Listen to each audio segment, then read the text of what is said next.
see that? That's my battery. That's a problem. Hello, drone racers. I'm Mark, and today on Drone Racer 101, I'm going to take a look at the Furibee Bison. I went ahead and flew it last night because it's going to rain here for the next 7 days, and I wanted to take the one opportunity I was going to have, but I'm going to show you what's in the box first. First, I want every drone manufacturer to see this. See, this is all I'm asking for. It's actually a Bison 150, gives me a layout of the flight controller, shows me how the receiver, mine came with a FrSky receiver, comes with the VTX, everything's all in place. This is all I ask, one sheet. I don't need a big fancy manual. It's nice, it's even better, but at least include this just to show me your basic connections and what UARTs everything is connected to. So props to Furibee for this. This is really nice. And double props to Furibee for including 2 sets of props that are actually really nice. These are Gemfan Flash props 3052. These are pretty good props. And they sent 2 full sets of them, so that was good. Extra not terrible Velcro strap, and an extra connector in case you need to wire up to one of those other UARTs.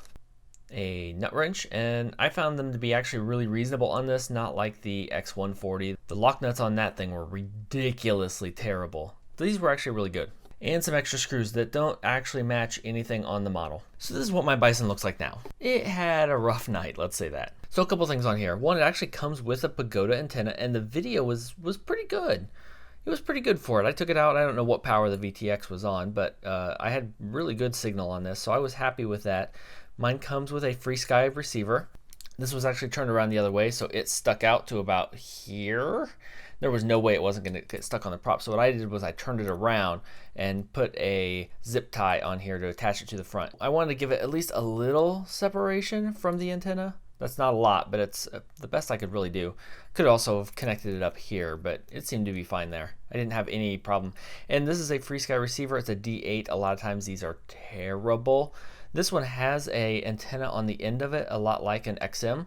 I didn't have any problem with this at all. I'd never had any signal problems that I noticed out to about 150 meters. Comes with an XT30, which I appreciate. This is an omnibus stack. Look at that frame. Look how thick that is. I've been curious. I thought it was. Yeah, it is. It's a 4mm frame. It's actually even a little over. It's probably not very consistent. It's over 4mm on a 3-inch drone. That is ridiculous. That makes this thing, it's heavy. It is super ridiculously heavy. But theoretically, it should be indestructible because even the top plates, look at that. Yeah, that's 2mm there. It is a tank. This is literally a flying tank. Yeah, 194 grams. For comparison, my XJB 145 is 130. So yeah, it's 50% heavier for basically the same drone. But look how thick those arms are by comparison. You are never going to break that arm. You are never going to break that top plate. I don't think. There's also some thought though that a heavier drone has more mass and is more likely to break things. So could go either way. But these are very small, very thick parts. I think this one would overweigh, no pun intended, the lightweight is more durable rule. It just seems ridiculously strong. So here we start to get into the problem though. It's an 1806, which are really big motors, 2300 kV motors. So these are 5-inch drone motors on this thing, and they throw a lot of mass here on the end. So if these break, it's because it has these heavy motors here on the end, but I think the most of the mass is in this frame. And again, comparing to the XJB, those are 3600 kV motors. These are 2300 kV motors. In order to have enough lift, it is going to have to spin the heck out of these things, and I don't think it can do it with a 4S battery. I think those are supposed to be Bison horns, but they also help protect the motor a little bit too. Oh yeah, one more thing. This came with the drone. This is just a rubber pad, and it's a really, really good one. It was just about the right size for here. I didn't do any trimming, but it's a 3M brand. I just stuck it on there on the bottom, and it gripped the battery, well, really well, except for when it came off. I'm not going to bother with Betaflight on this one. It was pre-set up, and it was okay, and it said it was a Dark Max. So I renamed it and changed some settings for updated dynamic filtering, but it is absolutely nothing fancy. If this is your first drone and you're not sure how to set up Betaflight, just let me know in the comments down below, and I will point you to a video where I go through all the setup, but this is just the same. Okay, good enough. Let's go fly. Okay, so I don't have a lot of daylight left. We're going to try this first on a 3S just to see how it does. It takes a lot of throttle on a 3S. I think this thing is really made for a 4S. Oh yeah, it's made for a 4S because that is soft. I'm not even going to try FPV on this. This battery is just too small, too soft. I mean, it still rolls well, but it just doesn't have the power that you would expect and not good enough on a 3S. So that's right out. Okay, now we've got a 4S 850.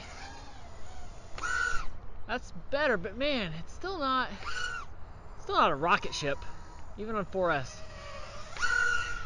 And it'll go, and there's the VTX antenna.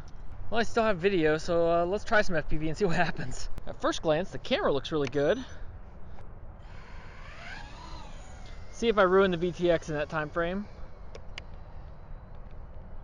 Seems to be alright. Voltage seems to be alright. Woo! This thing is heavy. Heavy. It turns pretty nice. But it does not shoot up in the air very fast. It might make it float really nice though. So I would say already, right off the bat, if you want a 3-inch, this is not a racer. This is a freestyle drone just because of the weight. It'll float. Oh, that was close. Although it will not recover very well. Man, oh gosh, it's so heavy. So heavy. It's beautiful, but it's so heavy and it's way underpowered, which is shocking considering how big those motors are. Like, will it run on 5S maybe? Or 6S? That feels like what it needs on this little bitty frame, because I don't feel like these things are spinning nearly fast enough for what you're doing here. It looks awesome, but yeah, it's a little prop wash. It sounds cool. It definitely sounds cool, but wonder what will happen if I put a 5S on this. Now I'm curious. There's full throttle. I'm not gonna dive that because I just know I'm gonna crash it. There's no reason to. Alright, can I do... So underpowered. More aggressive props maybe? I don't know what I can get. I've got some 3-inch props. I may try them. Let's see what I've got. If I don't have anything, this may be the end, because it may just stay tuned for a future video.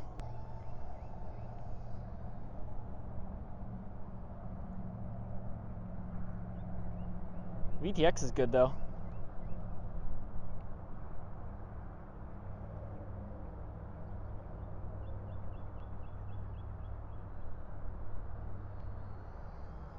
It's very controllable.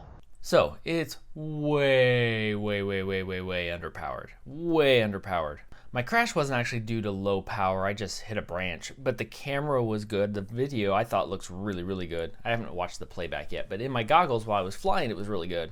One of the advantages of having lower power is I had really good throttle response. So normally I won't fly like through the grass there. Did you see I was hitting blades of grass? Coming out of a dive, that was scary because it's just so underpowered. The ESCs say they will support 3 or 4S, so no 5 or 6S. That's what this really needs. It needs a 6S. If I could throw a little 6S battery on this thing, man, those motors might rock. But it would also have to be big enough to carry it and heavier because it would spin them so fast and pull so many volts to spin up the speed, you would run through it really fast. So that would be a bad combination. I think its only hope then is more aggressive props. I'm gonna have to look. I don't think I have any more aggressive props than 3052s though. So if you see this and you're thinking about it, check the description down below because I will update it with whatever I find that might help. So if I can't find anything more aggressive, I think my options are I just include this in a giveaway and let somebody else fly it, or I see how durable it is and we smash it into things repeatedly. So if you found this useful, leave a like and a comment down below and let me know which of those two would you prefer. Give or smash. Until next time, remember. And that's what happens when you try to flip over after crash too much.